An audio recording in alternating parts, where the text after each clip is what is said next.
Hey everybody, welcome to this month's Champs. Again, my name is Lindsay Coker. I'm the Educational Resource Coordinator here at Anna Shaw Children's Institute. If you're not familiar with Anna Shaw and this is your first time joining us, welcome. Anna Shaw is a medical facility serving children birth to age 11 with developmental disabilities. Be sure to check us out on our Hamilton Healthcare website as well as the Hamilton Healthcare Facebook page. I'm happy to introduce Jennifer Bray and Kelsey Nelson as they talk to us a little bit about encouraging interactions and communication for managing tantrums. Before we get started, I do want to run through a little disclaimer.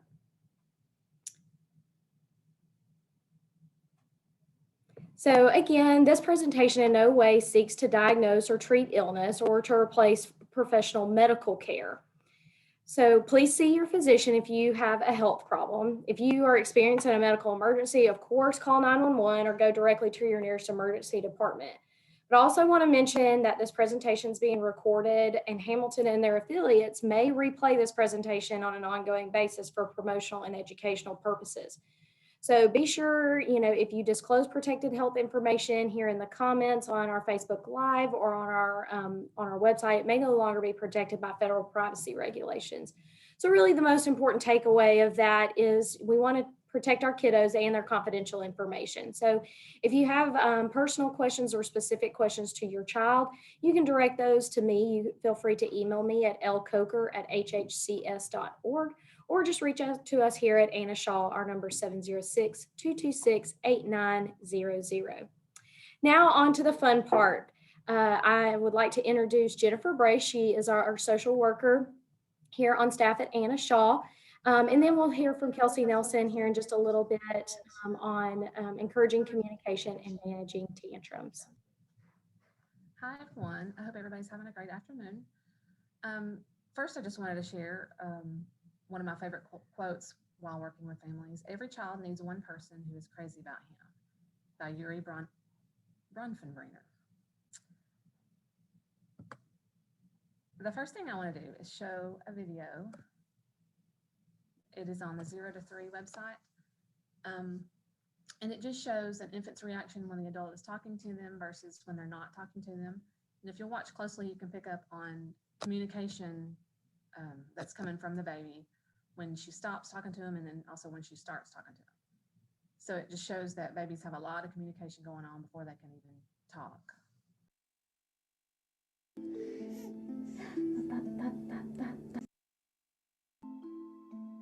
We set up a situation where we were looking at face-to-face interactions between mothers and infants, and we filmed those, and we would code the baby's facial expressions and the mother's facial expressions. We wanted to understand the relationship between them.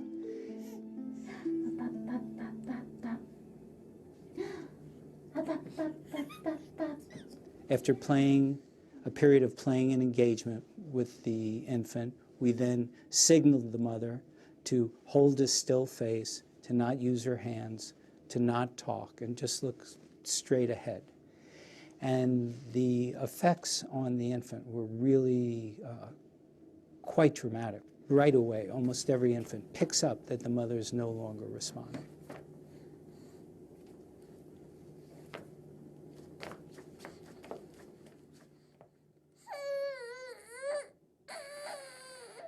Babies have all these ways of trying to get the mother's attention. When we saw Analia today, she does a fake cough with her mother.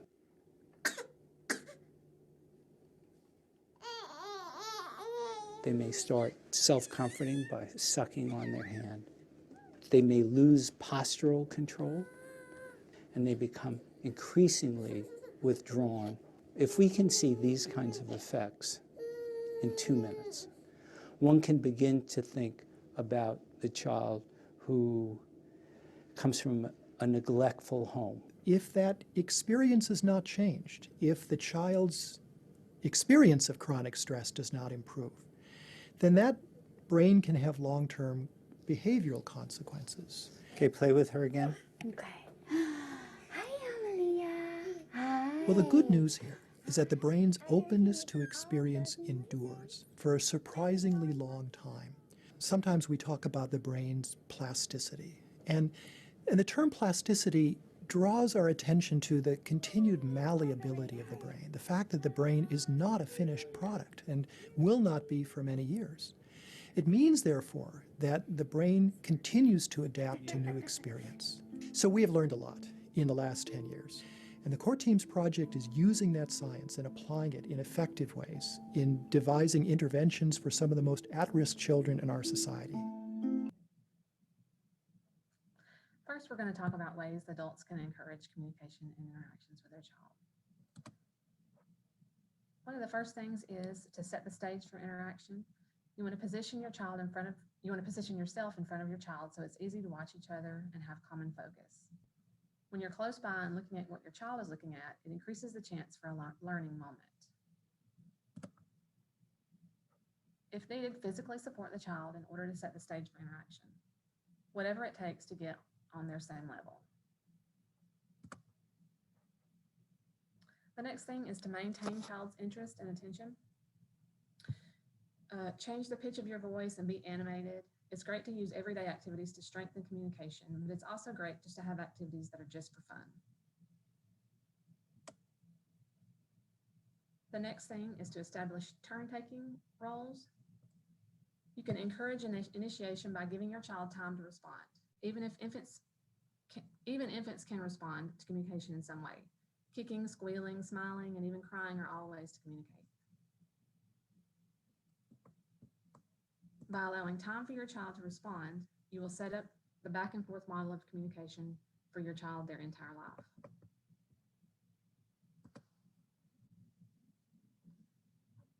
The next thing is to model and build. The best time to do this is when you and your child are happy and enjoying an activity together. It's a perfect time to follow their lead and build on communication attempts. You can start adding gestures, new words, new play activities. I'm going to show you this video from the CDC website showing examples of where caregivers could use modeling and building to build on to communication in everyday life. It's an S. So we have S and B. Look here. Oh, I love this one. N. You say it. N. Good. Look, Mommy. Oh, that's great, honey. Now go pick up that stuff in the hallway and put it back in the thing. You know, the big green one.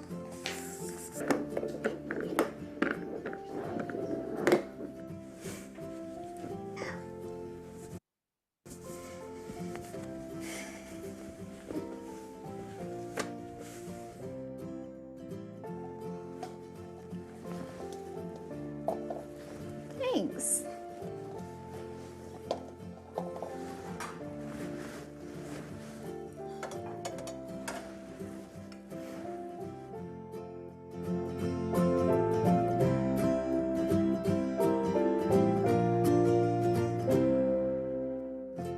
Like a snake.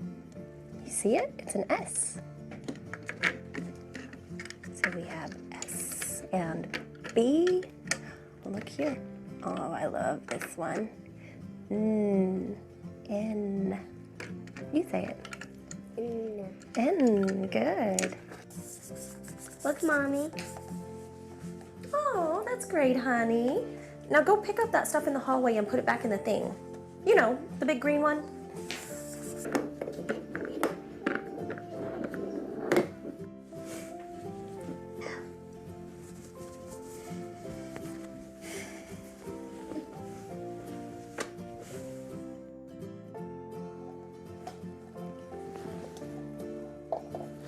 Thanks.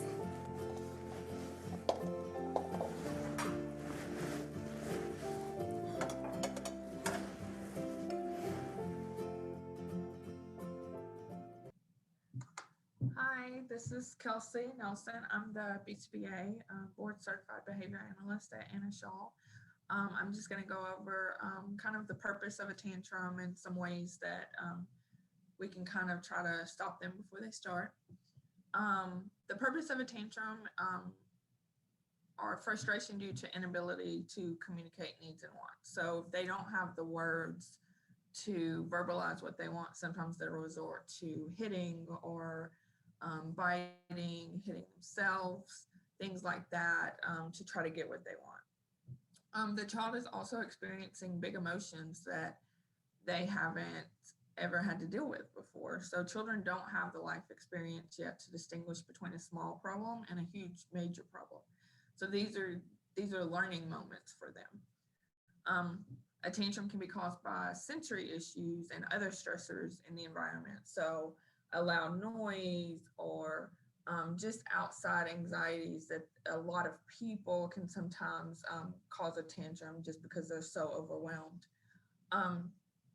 Also, a tantrum can be for to gain access to an item or attention. They've kind of learned that they can get your attention by throwing a tantrum, or they can get a toy for throwing a tantrum. They've also, you can also to escape a task or attention. They've realized that when they throw a tantrum, that they don't have to clean up their rooms. So things like that. Here's a little video that's kind of like a broad overview of everything that we'll go kind of more in depth on throughout the rest of the PowerPoint.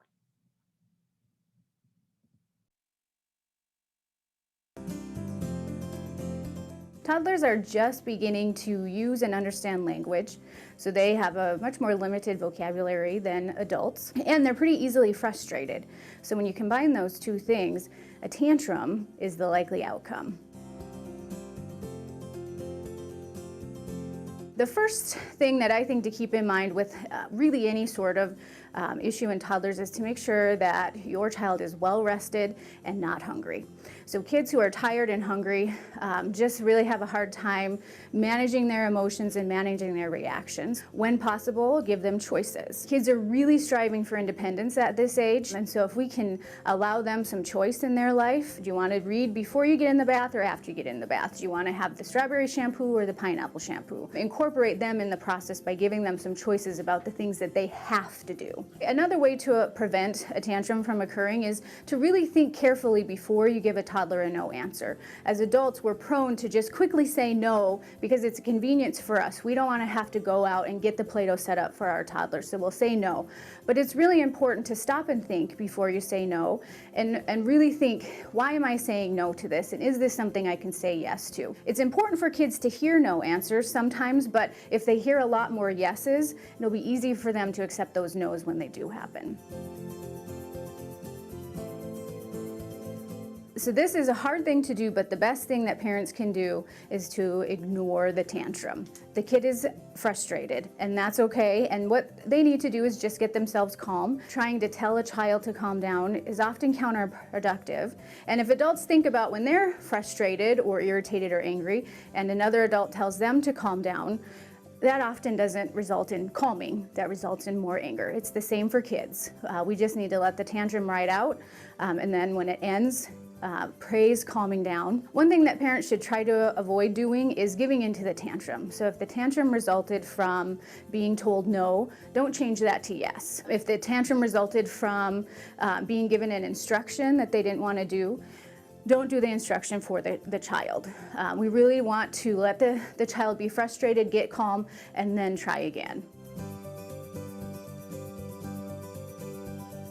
If tantrums are interfering with daily life, it might be a sign to get some extra help. So if you're not getting out the door in time every single morning, you're late for work because your child's having a tantrum, or if bedtime is very delayed because of tantrums, or if dinner's being interrupted on a regular basis, that's probably time to seek out some extra help.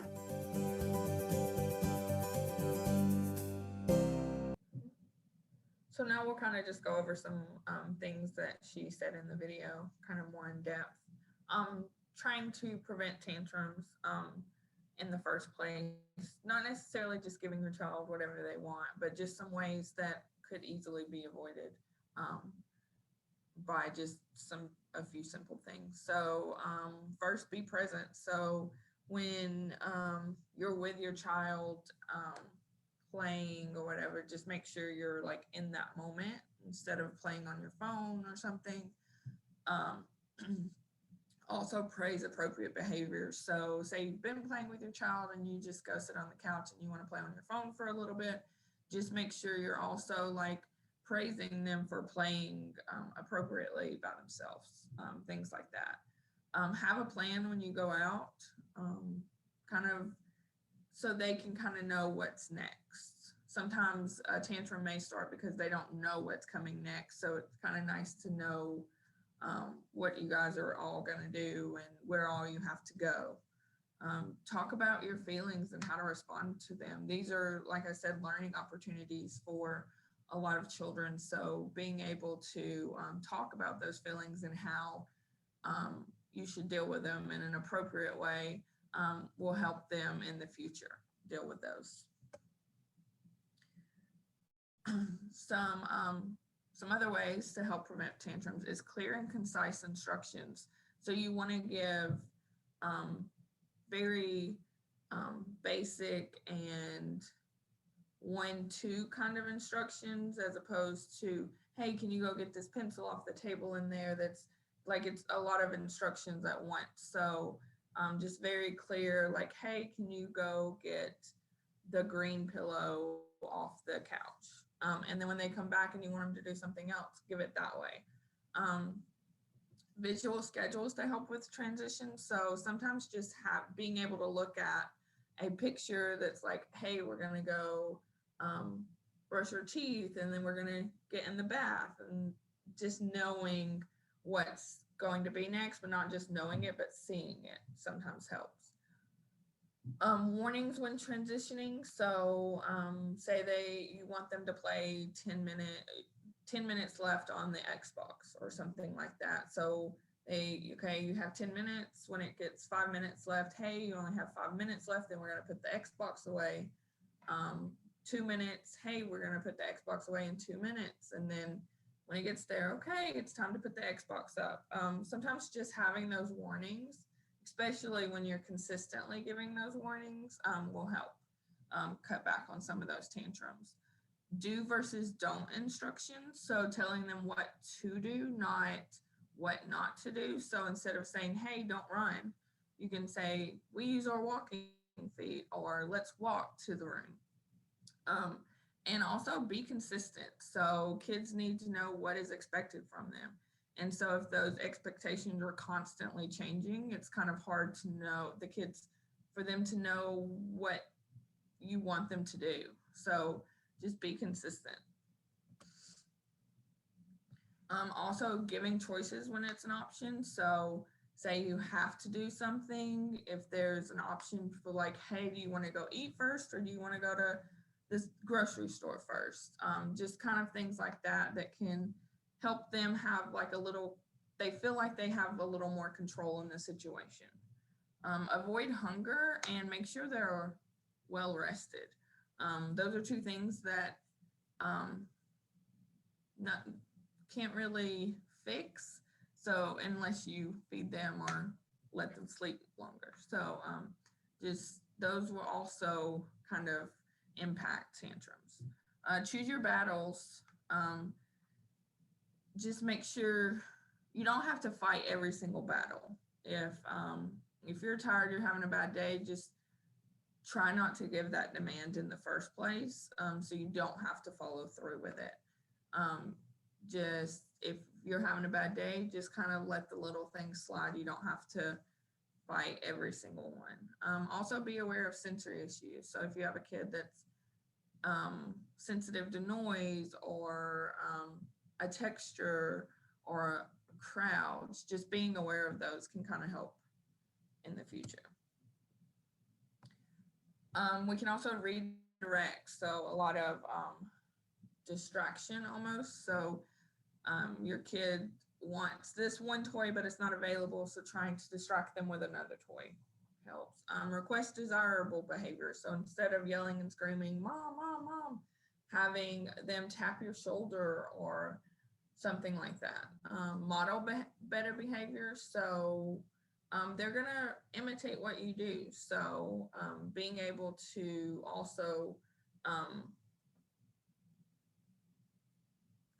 do your behaviors, they'll watch you.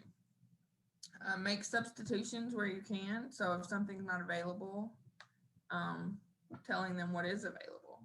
Relocate if necessary. So if you're in a vicinity that's like not a good area for them, that it's causing a lot of issues, like maybe the toy section at Walmart, try to relocate. And now we're just gonna watch a video. It's like 4 different ways to redirect that'll kind of go in more in depth about redirection. Redirecting behavior. Redirecting behavior is a proactive method for dealing with challenging behavior. It maximizes a child's engagement in learning by giving the child alternatives to a behavior that teachers consider problematic. Redirecting behavior is one in a series of in-service suites on behavior guidance. This is the House framework. The National Center on Quality Teaching and Learning uses this framework to show the necessary elements of effective teaching that support school readiness for all children. These elements are a solid foundation of effective interactions and environments, the pillars that remind us of the importance of a research-based curriculum and ongoing child assessment, and the roof that represents highly individualized teaching and learning. Our module on redirecting behavior is part of the foundation of the house.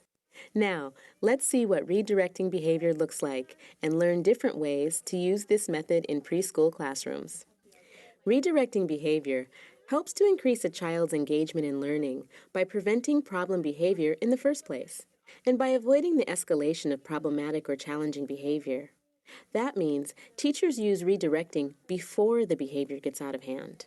Redirecting behavior consists of simple instructions and simple cues that teachers can easily embed into the ongoing activities and routines of the day.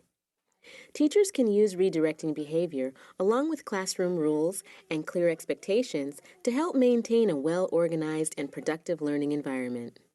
Let's look at 4 types of redirecting.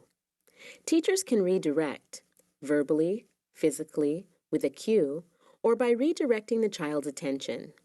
Regardless of the type of redirection, it is used when the teacher notices that the child's attention is flagging, or the teacher notices that the child is on the verge of losing control or showing frustration in a way that teachers consider problematic. Redirection happens before the problem behavior. Verbal. The teacher gives a simple instruction that distracts the child from the challenging behavior and guides the child to a more appropriate behavior. The teacher might say, "Let's see if we can find another shiny car," or "I need a helper with these carpet squares. Can you help me?" Hey, let's come spray down our window, my friend. Oh man, our window's looking great. Nice and clean. Physical. The teacher gives a simple instruction and uses a gentle touch to prevent the child's challenging behavior.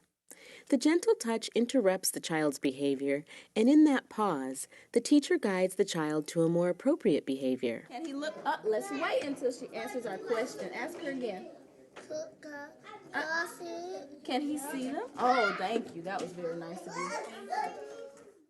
With a cue, the teacher pairs a visual cue, like a picture or a gesture, with the instruction to prevent the child's challenging behavior and guide the child to an alternative. Here, go like this, and he'll come land. Watch this. Land on the finger. Ooh, ooh, thank you. Sometimes, a teacher can predict difficult situations, and so she has pictures already prepared. With attention. The 4th type of redirecting involves another child who is nearby and who is playing or talking appropriately. The teacher draws the attention of the child on the verge of a challenging behavior to the child who is engaged. This type of redirecting is sometimes called proximal attention. So let's see who is ready to help us today. Oh, I see he's sitting really nice and quiet, and he's trying his best. So I see him start with the letter D. Who is D? Daryl, thank you so much. Redirecting behavior is a positive and proactive method for dealing with challenging behavior. It can be a way to prevent the behavior or interrupt the behavior before it escalates. By guiding the child to an alternative and more appropriate behavior, the teacher is also helping the child gain some self-control. In this module, we looked at 4 ways to use redirection: verbally, physically, with a cue, or with proximal attention. Learn more about this method of behavioral guidance in our longer in-service suite. Check out the tips for teachers, tools for supervisors, and other resources to help learn to use these methods in your classroom.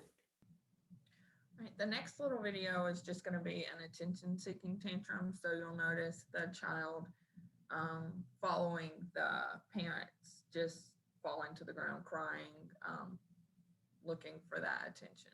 So here's a short little video on that.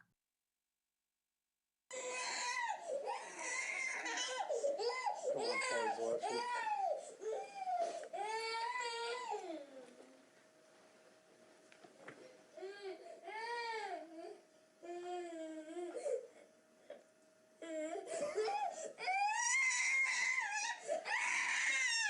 Go back to the kitchen.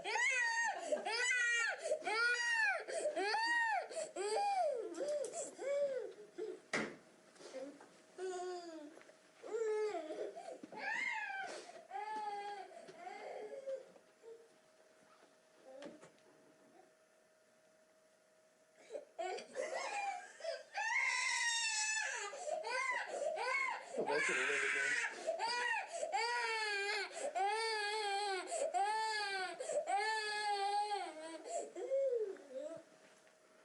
It's already starting to get up.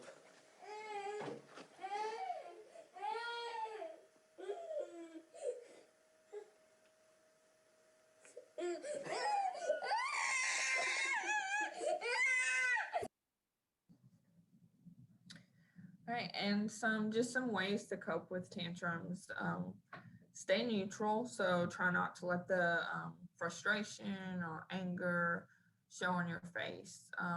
Also, the same thing with like not just a tantrum, but if they're repeating something that you think is funny over and over and over again and you laugh, they're getting the attention through that. So just making sure you stay neutral for things like that if it's a behavior you don't want repeated. Also follow through with demands. So if you say, hey, go get your shoes, make sure they pick up their shoes.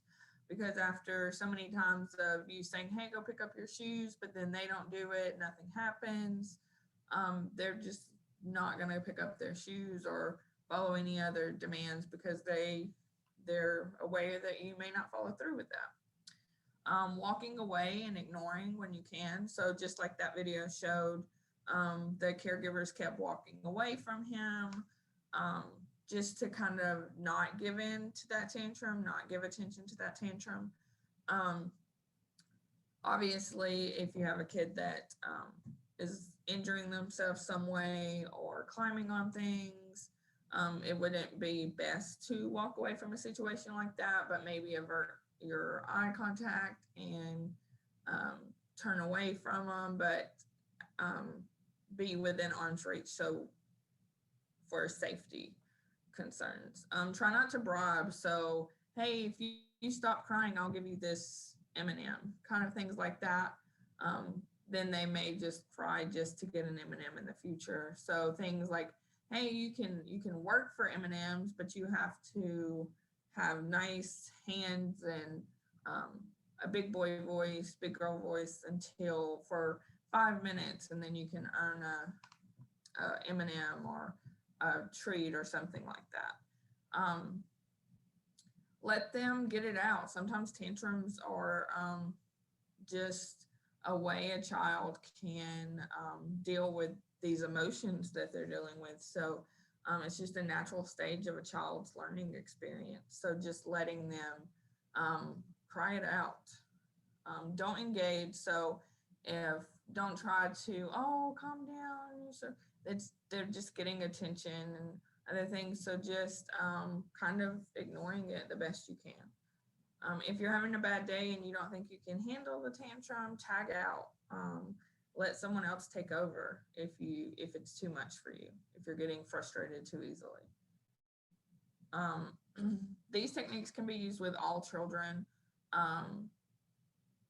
developmental disabilities or not. This will work on most children.